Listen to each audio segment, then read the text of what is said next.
Mashinani 5 kun shaxsan sinadim. Minuslarini oxirida aytaman. Bundan bir necha yil avval xitoyskiy mashinalarga ishonch past edi. Odamlar ularni sifatsiz, arzon, hatto одноразовый deb atashardi. To'g'risi men o'zim ham shunaqa fikrda edim.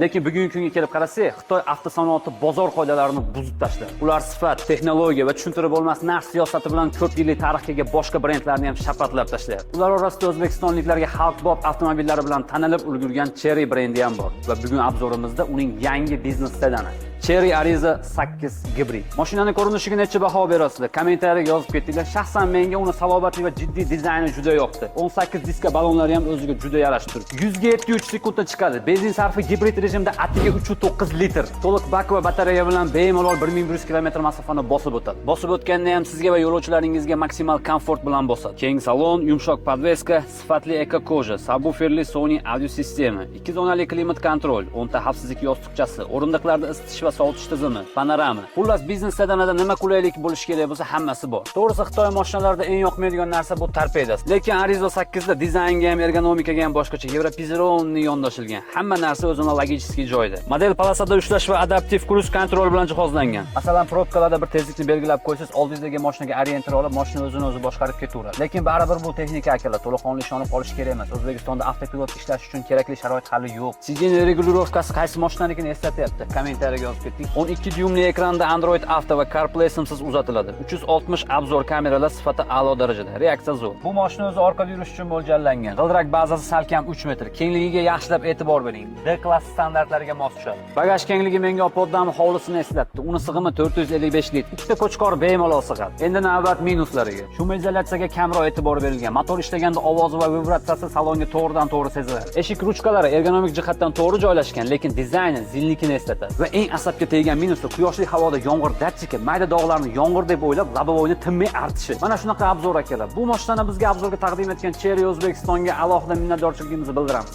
Sog' bo'linglar, ko'rishamiz.